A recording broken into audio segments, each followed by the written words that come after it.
Have you ever felt a void within you that nothing in this world seems able to fill, as if you were an exile searching for a home you've never even visited?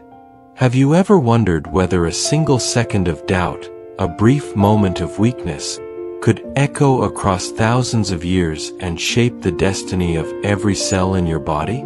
Today, we are going to uncover a truth that has long been buried beneath layers of religion and tradition, yet continues to beat at the very core of your existence. We will journey back to the exact moment when time seemed to stand still, a fleeting instant in which a single choice altered the very structure of reality itself. We will discover why the 10 most costly seconds in history not only condemned humanity, but also encoded within your very DNA a battle you face every single morning when you wake up. Imagine the scent of the earth after the first rain, the glow of a light that does not hurt your eyes, and a silence so perfect you could hear the heartbeat of creation itself. In that setting of absolute perfection, a decision was made, one that transformed our divine nature into a constant struggle for survival. In this video, you will uncover the key to understanding why you feel the way you do, and, more importantly, how to recover what was lost in that garden. This is not just an ancient story, it is the map of your own soul. Get ready, because what you are about to hear will forever change the way you see your own story.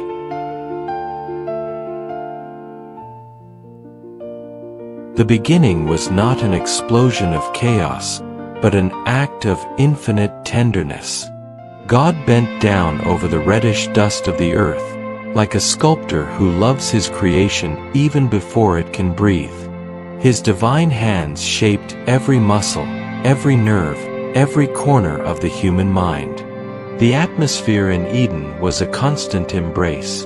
The climate felt like a gentle touch of golden light, and the air carried the fragrance of flowers that would never know decay. Then came the defining moment. God breathed the breath of life into man's nostrils, and in that sacred exhale, dust became spirit. Adam opened his eyes, and the first thing he saw was the face of his Creator. There was no fear, only absolute belonging.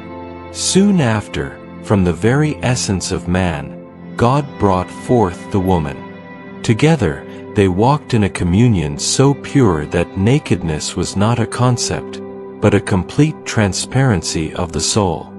The garden was a sanctuary of abundance, with only one moral boundary: the tree of the knowledge of good and evil. God's warning was not a threat, but a protective boundary around a love that, in order to be real, had to be free. The sun shone with an intensity unknown to us today, and peace flowed like a river without obstruction between the Creator and His creation. Yet, within the shadows of such beauty, a whisper arose, one that did not harmonize with the melody of creation. The serpent, more cunning than any other creature, did not strike with fangs, but with questions. Did God really say? That small crack of doubt began to widen. For the first time, everything seemed different. The forbidden fruit no longer appeared as a boundary, but as an opportunity for elevation. Tension grew within the woman's heart as doubt turned into a piercing desire, the possibility not only of being like God, but of becoming her own God. The air, once sweet, became heavy, charged with the electricity of an imminent rebellion. Then it happened. It lasted only 10 seconds. A hand reached out, fingers brushed against the skin of the fruit, and the first bite shattered the balance of the universe. In that instant, something tore deep within their being. It was the decision that changed their spiritual DNA. The light that once covered them faded away. Cold, a sensation they had never known, pierced through their bones.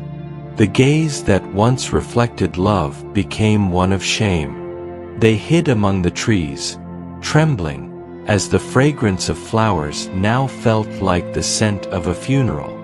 The silence of God in that moment became the most terrifying sound humanity had ever known. They were naked. They were alone. And they were dead within. In the midst of that suffocating darkness, a voice echoed, "Adam, where are you?" It was not the cry of a judge, but the sorrow of a father searching for his lost son. God came down into the garden in the cool of the day, but the encounter was no longer the same. After confession and judgment, the first sacrifice in history took place. To cover their shame, God Himself made garments from animal skins, marking the first shedding of blood. In an act of justice, yet profound mercy, He gave a promise that the seed of the woman would crush the serpent's head. Though they were cast out of Eden, and the path ahead became filled with thorns and sweat, God's intervention marked the beginning of a rescue plan that would span the ages. Humanity was condemned to struggle, but it was also given the promise of a Redeemer.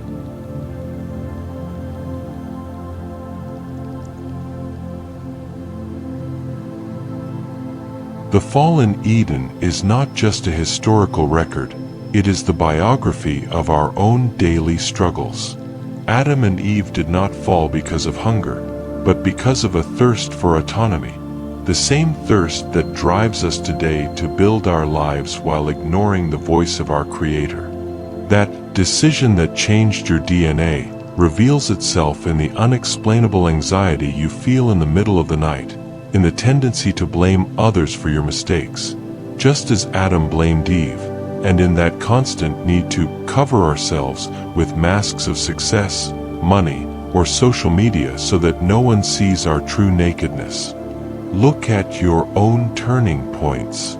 That family crisis that seems to have no end, that miracle you've been waiting for that feels delayed, or those doubts of faith that make you feel as if God has forgotten you.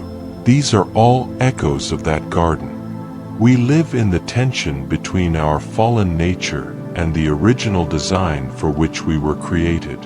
Just like in the darkest moments of this story, we have all experienced seasons where it feels like everything has been lost because of a single wrong decision. But the essential truth remains: God is always walking through the garden of your life, asking the same question. Where are you? Beloved God, we come before you with hearts deeply moved, recognizing our own story within these words. Thank you for the breath of life you have given us, but above all, thank you because, even after our 10-second decisions that have led us away from your presence, you have never stopped seeking us. Thank you for the moments of trial, because through them we have learned that our own strength is not enough. And thank you for the victories that only your hand has made possible. Today, we ask that you grant us a higher wisdom. Help us to recognize the serpents in our modern lives that seek to plant doubt about your goodness.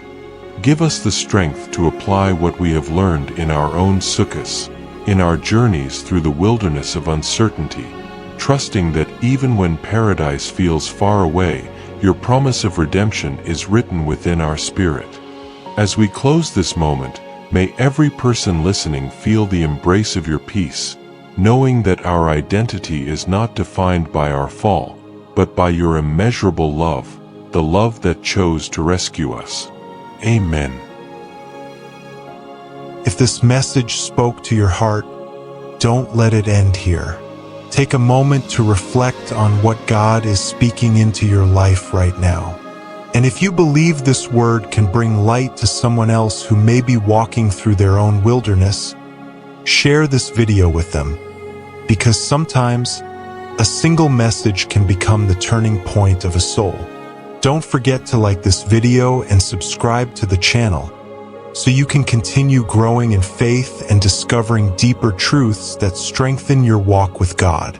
Remember, your story is not defined by the fall, but by the grace that is still reaching out to restore you.